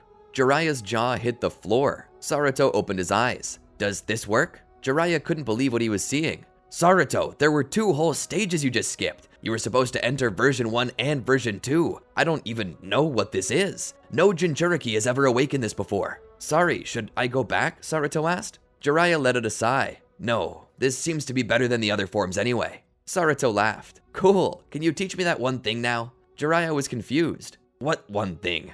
You know, that round chakra ball thing. Rasengan? Jiraiya asked. Naruto nodded. Jiraiya let out a smile. Sure. After that, it became obvious that Naruto had already mastered his Jinchuriki state, so after about a week of training, they returned to Konoha. Nothing really happened for the next 2.5 years, so Naruto mostly spent his time working on training and the like. Due to how prodigious he was, he would get the special opportunity to train with the toads on Mount Myoboku, and would even begin to master the Rasengan and be able to utilize it alongside Wind Release, developing his own new technique, the Rasen Shuriken. After the 2.5 years had passed, the events that set things into motion began. Gaara is kidnapped. This officially kicks off the Shippuden era and is the pivotal point in which Konoha recognizes that the Akatsuki are a threat. This leads to Naruto and Sakura, along with Kakashi and Team Guy, being sent to Suna to rescue Gaara. But because Tsunade never needed to return to the village, Sakura is never trained by her, which doesn't bode well for Kankuro, who was poisoned by Sasori. Kankuro sadly perishes, but nonetheless, Temari tells Team 7 where they suspect Gaara has been taken, which leads the team to a particular cave out in the middle of nowhere. Inside, they find Deidara and Sasori. Because Sakura isn't likely strong enough to face Sasori on her own, she would likely be the one instead to go after Deidara with Kakashi, while Naruto stays behind with Chiyo and faces the Puppet Master. Naruto would effortlessly smash through Hiroko easily with the power of a single Rasengan. But much like bosses in a classic turn-based RPG, this was only the first phase of the battle. There's another. And this phase sees the rise of a new puppet. A true puppet master at heart, Sasori allows the depths of his obsession to be seen when he himself turns out to be nothing more than a puppet with a single living heart at the center, something Chiyo explains to Naruto.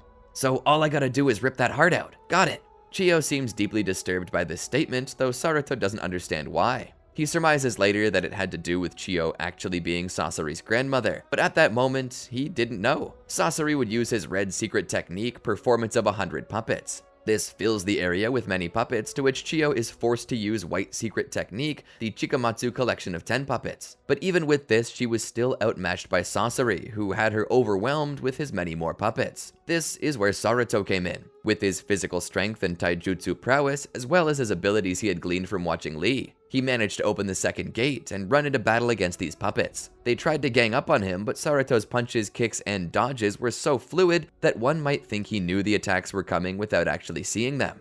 And in some cases, he could. The thing was, while puppets had no chakra of themselves to sense, they had to be controlled by someone who did, and that person had to put their chakra into these puppet bodies to make them work. And Naruto could sense that with great accuracy. He would start to thin out the enemy's numbers before finally targeting Sasori himself. Sasori would release a long cable coated in poison to attack Naruto, but Naruto would dodge to the side before jumping over the cable to avoid a sweep. Running as fast as he could, he threw a shuriken filled with his chakra to sever the cord, causing it to fall to the ground. He then reached out and gripped the box on the chest of the puppet. He pushed his fingers into the casing to get a good grip on it before slowly pulling it out. The puppet, though without expression, as puppets were hardly capable of such expression, still somehow seemed to appear pained.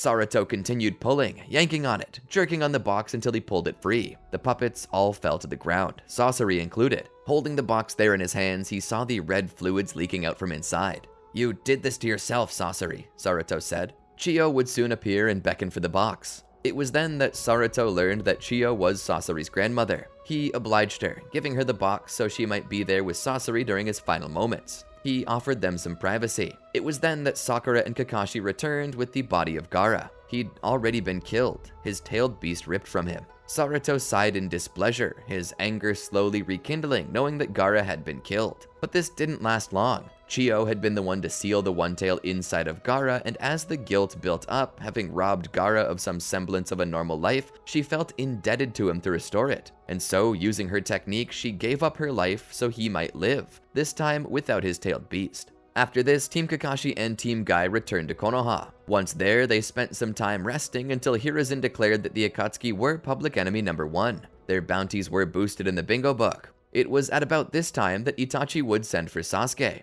Saruto would read the letter, bidding him to come to the Uchiha hideout for their final battle. Saruto would go. At about that time, Hidan and Kakuzu were both being faced. This resulted in the death of Asuma, but Hidan would be defeated by Shikamaru and Kakuzu would be defeated by Kakashi. Meanwhile, Saruto would wander through the woods until he reached the hideout. Entering it, he found Itachi waiting there for him. Itachi sat forward. "Sasuke? No, you're not Sasuke. Who are you?" Saruto stood there for a moment and looked at his own hand. "I am Sasuke, but also I'm not. We are Saruto. Sasuke and Naruto have merged together to take you down." "You've what?" Itachi asked in both curiosity and concern. Saruto continued. "You've been gone for a long time, so you wouldn't know about this ninjutsu. Our two strengths aren't just added together, they're significantly magnified." Itachi sat there. "So, are you still Sasuke?" Saruto stared at him in confusion. "What difference does that make to you? Or are you afraid that now that I only have one Sharingan, you'll be unable to replace your own failing eyes?" Itachi sat silently there for a moment. Saruto rolled his eyes and sighed. "Tsukiyomi, you're trying that?" Itachi's eyes widened a bit. "You knew?" "I knew. I diffused it. I'm not gonna fall under your spell again. Whether you want it or not, you and I are going to fight. You killed the Uchiha. Your debt has come due. Justice is knocking, and I'm not taking no for an answer." Itachi stood. "At least tell me you've awakened the Mangekyo Sharingan." Saruto shook his head. "I won't need it to defeat you."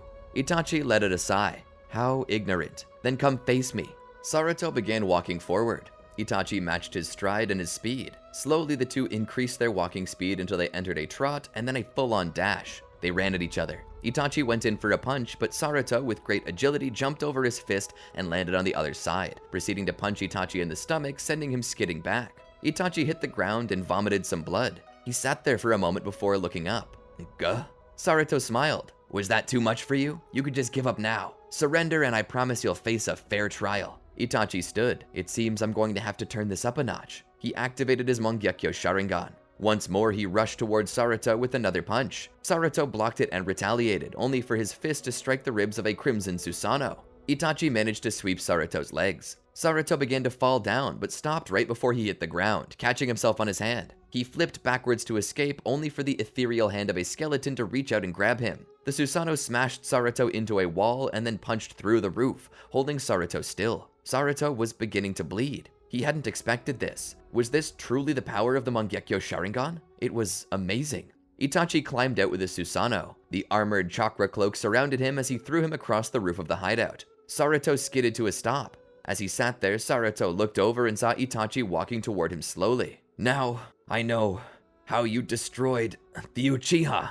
Itachi spoke. "The power of the Mangekyo Sharingan is invincible, and my Susanoo is impenetrable. You should have been willing to make a sacrifice. Without sacrifice, there can be no victory." Saruto rose to his feet again. "I've sacrificed enough. More than anyone should ever have to. I'm not gonna let your bluster drive me off. Today, justice comes for you, Itachi."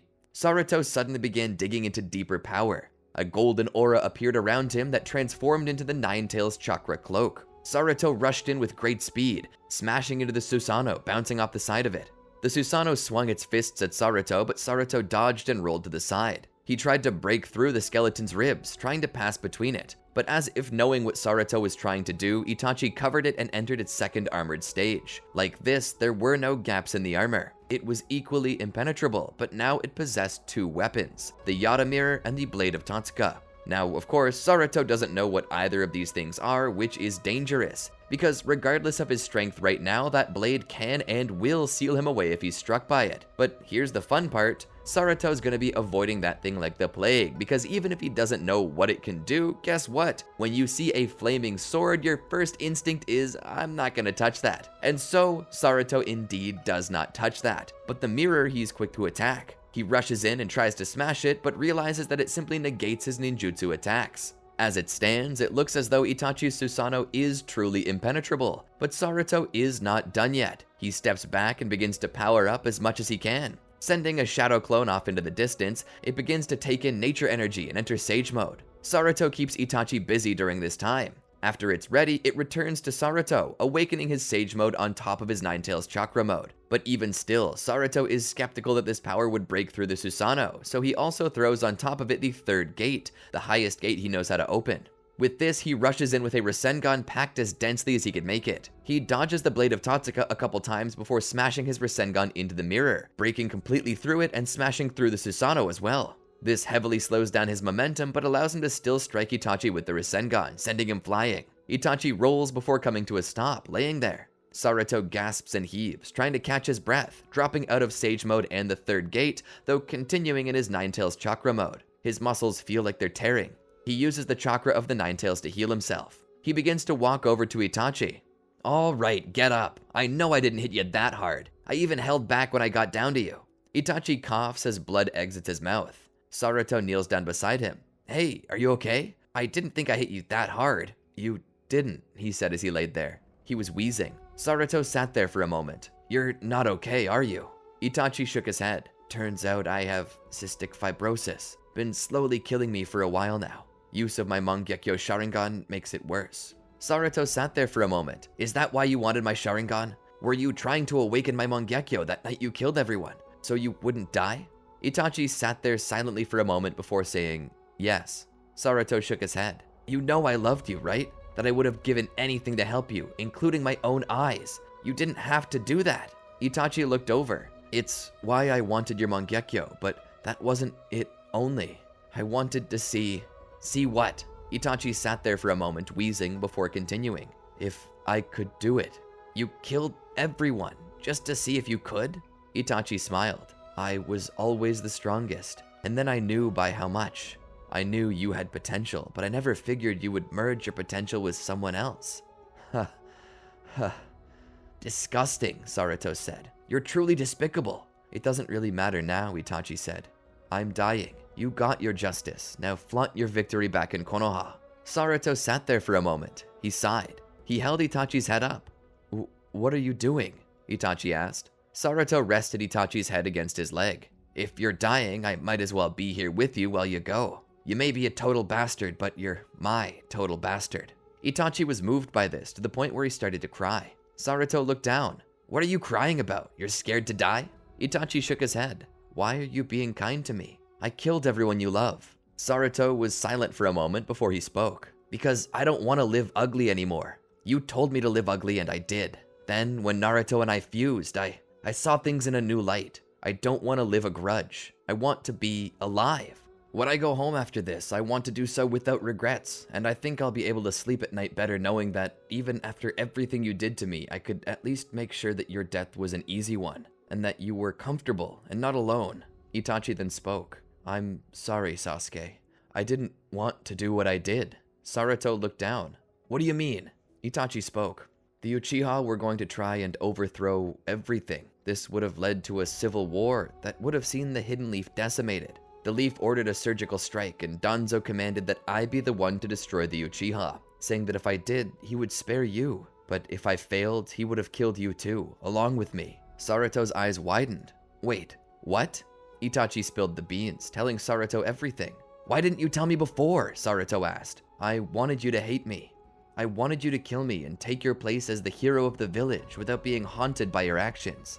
You're an idiot, Naruto said. I would have rather died with you than survive as I did, being responsible for this. Itachi's breathing grew labored. Naruto calmed down. He pulled Itachi closer to him. It's okay. I forgive you. Just forget about it. You know I love you, right? There was no response. Itachi? Itachi had passed away. Saruto grit his teeth as tears began to drop from his eyes. Itachi! In that moment, his swirling emotions awakened within him the Mangekyo Sharingan, but something else awakened as well. Sasuke and Naruto's chakras had been merged together during the time of their Potara fusion. They had been far stronger than either of them originally believed. And only here, now that the Mangekyo Sharingan had awakened, did their bodies acknowledge that they were ready to awaken that dojutsu. As soon as the Mangekyo awakened, it was quickly overshadowed by a Rinnegan, its Tomoe offering a path back to the earlier two variations of the dojutsu from which it spawned. A single eye that had been a Sharingan when it came to this forgotten fortress had become a Rinnegan as he left it. Saruto, of course, had no clue why, nor did anyone else in the village once he returned. Most chalked it up to Saruto being a Mary Sue again, but none could have known that it was because his fusees were themselves reincarnations of Indra and Ashura, and were thus possessing perfect compatibility with this technique. As soon as Saruto returned to Konoha, he thought about what had happened. About the Uchiha massacre. What happened that night was wrong. Everything was wrong. Everyone was killed. Men, women, children, and they forced one of their own to do it. That itself was an injustice. Saruto went straight to Hiruzen about it. This was wrong, Hiruzen. This was a war crime that was committed against the Leaf's own villagers. Hiruzen sat there. Saruto thought about it. I get why you would have had to put down the insurrection like you did, but to kill innocents as well. I know you didn't do it, but you covered it up and made excuses for the one who did. That makes you an accessory to it. Hiruzen sat there for a moment. You're right. So what happens now? Saruto paced back and forth and ran his fingers through his hair. There needs to be accountability. We need justice, Hiruzen.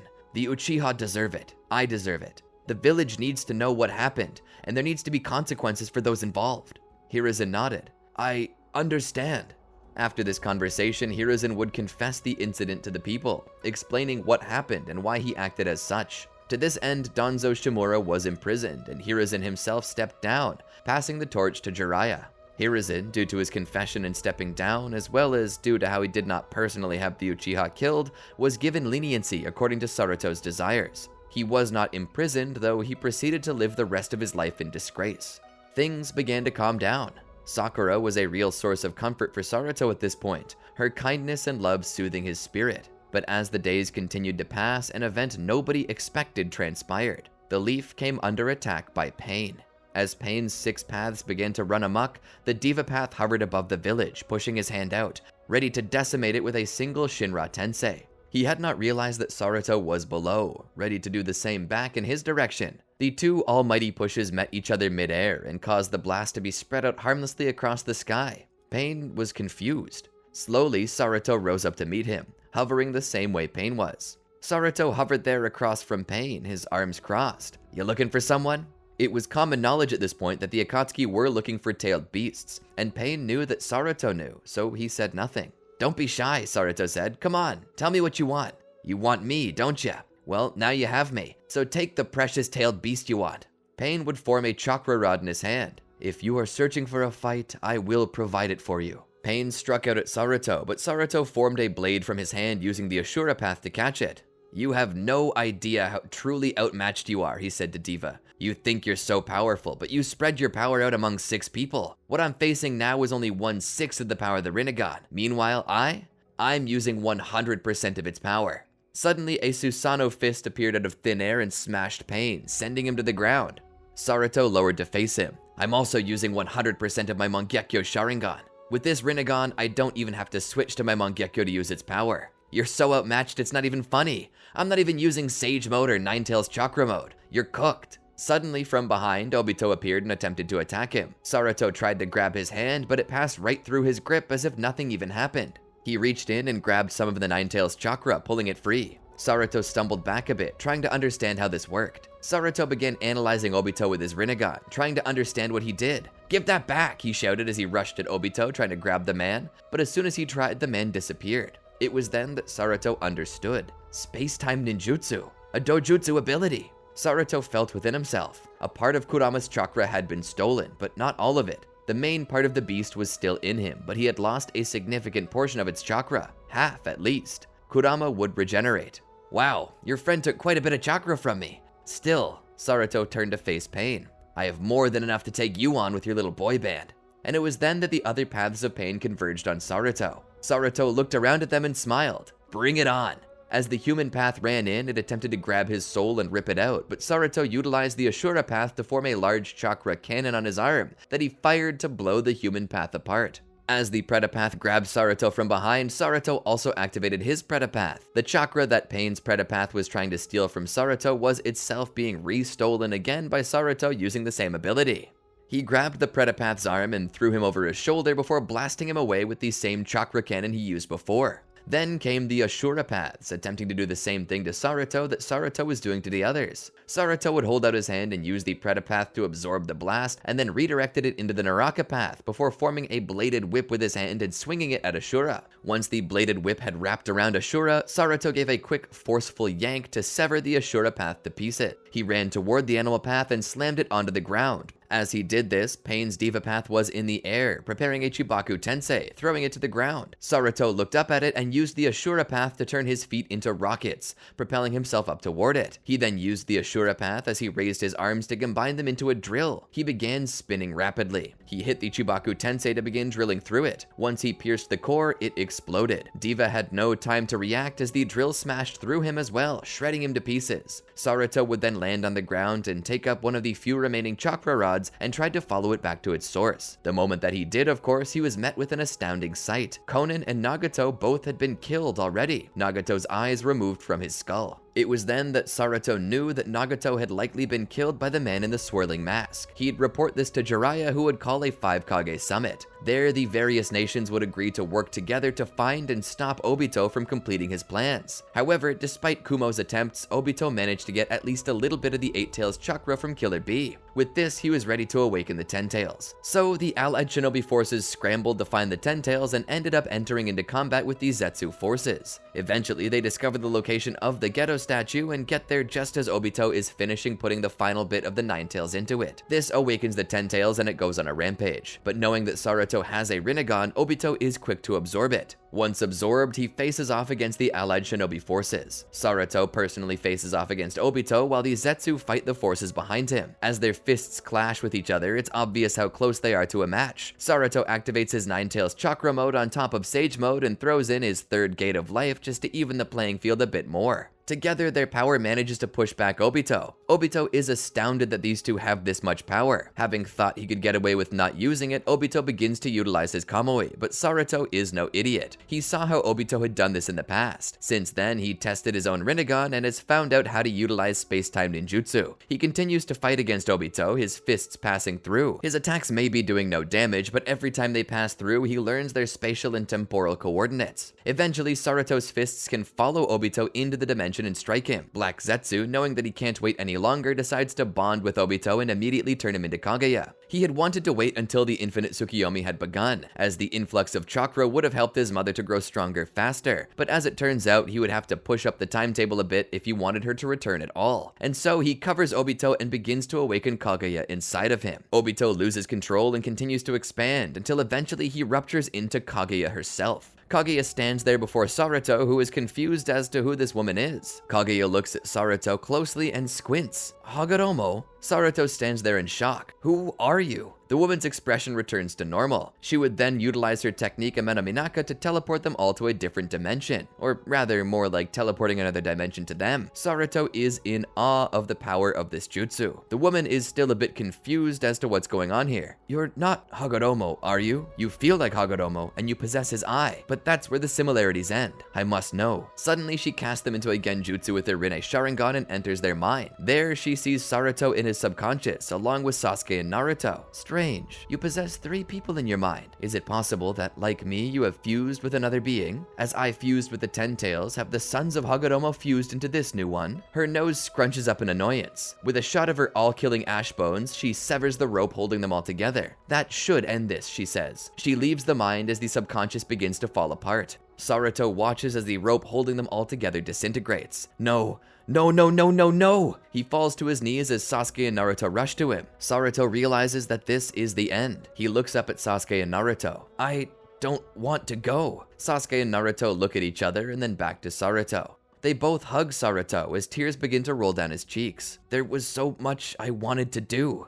Sasuke then spoke. I wanted to spend the rest of my life with Sakura, and now I never will. He pulled back for a moment. Promise me something. Anything, Sasuke and Naruto said in unison. Saruto wiped his tears. Promise me that you'll stop Kaguya. Save our world. Don't let my death be for nothing. Sasuke and Naruto nodded. We will. Saruto looked down as he began to fade away. I'm gonna miss you two. Please, tell the others to remember me. And as he said that, the fusion between Sasuke and Naruto ended. In Kaguya's dimension, Saruto popped apart back into Sasuke and Naruto. Kaguya looked at the two pathetic shinobi. I do not know what that technique was, but it seems to have been all that allowed you to face my power in that Uchiha boy. The two tried to fight her, but it became obvious that they would lose. As they both lay there on the ground, ready to face defeat, they saw Kaguya's final attack. A wave of all-killing ash bones that they simply couldn't avoid. It was then that the two of them were suddenly teleported out. Kaguya was confused and searched for their chakras elsewhere, but couldn't find them. Disregarding them for the time being, she returned to Earth where she prepared to cast the Infinite Tsukiyomi. Elsewhere though, Sasuke and Naruto found themselves in a strange dimension. Where are we? Naruto asked. Hi there, a peppy voice said from behind. Naruto and Sasuke turned around to see another being floating there, legs crossed and smiling. Who are you? Sasuke asked. I'm Fu. I'm the guy that gave you those earrings in the first place. Naruto and Sasuke were shocked. That was you? They both said in unison. Fu nodded. Yeppers, that was me. I wanted to know how the world would turn out if I did that. Certainly was interesting, but sadly now it looks like it'll all end. Unless you give us another pair of those earrings, Sasuke said. Can we have another pair, purple guy? Naruto asked. Fu looked at Naruto. First of all, that's racist. Second of all, no, I can't. I only managed to snatch a spare pair from the Supreme Kai at time, and she's pretty pissed about it. Don't think she'll lend me another one. Sorry. Damn it, Naruto said as he fell to his knees. So that's it? It's over? Sasuke asked. Fu nodded. Sad as it seems, yes it is. Unless. Naruto looked up. Unless? Unless what? Nah, I don't think you'll be able to. Besides, I don't think you would want to pay the price. Price? Sasuke asked. Fu nodded. Price. Everything I do for you comes with a cost, and just as I'm sharing abilities and powers with you, I expect you to do so in the future. Your world is interesting. I got to see how your world works while interacting with something from mine. I want to know how my world works while interacting with something from yours. Naruto and Sasuke looked at each other. You're gonna want something in return? Naruto asked. Fu nodded. And what'll that be? Fu smiled. Kaguya continued her assault. The allied shinobi forces attempted to attack her, but they were no match. She sighed. I was wrong to allow you all to survive. Now it seems that I have no choice but to take back what was mine all along. She waited as the moon rose. I will cast the infinite moon dream and reclaim what is mine. The allied shinobi forces pushed back even harder. Kaguya retaliated with her 80 gods vacuum attack. As the attacks came in, they began to decimate the allied shinobi forces. As Kakashi and Sakura saw them come in, there was nothing they could do to avoid or deflect these attacks. They prepared to meet their end. That was until suddenly they appeared. A being with dark hair appeared before them, wearing only a short vest, baggy pants, and a blue sash around their waist. Are you alright? A dual voice asked. Saruto? Sakura asked. The being looked down. Yeah, that's right. During our time fused with Potara, our name was Saruto, wasn't it? But now we're fused a different way. Should we have a different name now? Sasuto? Narutosuke?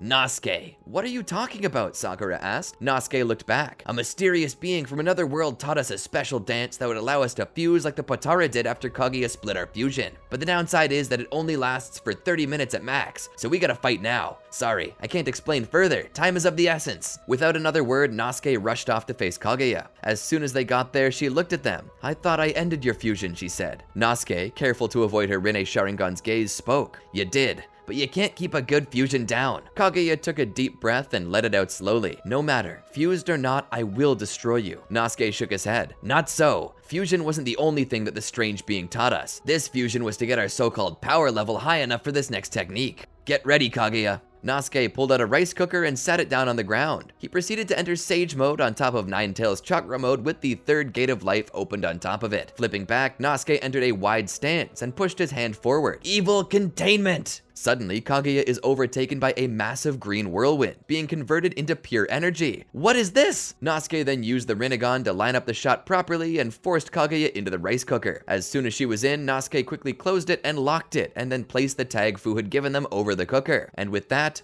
the battle came to a close. Nasuke sat there breathing heavily. Sakura and Kakashi rushed over to him. "You did it, Naruto!" Nasuke looked over to them and offered a thumbs up. As he sat there, he could feel how much that technique shortened his fusion time. He looked over at Sakura and Kakashi. "I only have a few moments left before the fusion ends. I'm sorry." Sakura thought about it and gulped, putting on a brave face with a smile. "It's okay. You can just fuse again, right?" Nasuke thought about it and nods. "Yeah. But to be honest, I'll probably only show up when the world's in danger." "What do you mean?" Sakura asks. "I wasn't supposed to exist. I only exist because that guy we dealt with, he wasn't a very good guy, I don't think. He altered our timeline in a dangerous way, but all the same, I'm grateful he did. Because of his bad deeds, I got to exist, and I say that was a good thing. But now, I think it's time for me to go face the facts. I'm not supposed to be here, and I probably won't be for a long time." Sakura seemed saddened by that. "Saruto, all the time we got to spend together. I wouldn't trade it for anything in the world." Nasuke nodded. "I only wish I could have spent more time with you. I love you, Sakura." Sakura smiled. "I love you too, Saruto." As they kissed though, the fusion broke and Naruto fell one way, Sasuke the other, leaving Sakura there to cope with the fact that he was gone. Tears began to run down her face.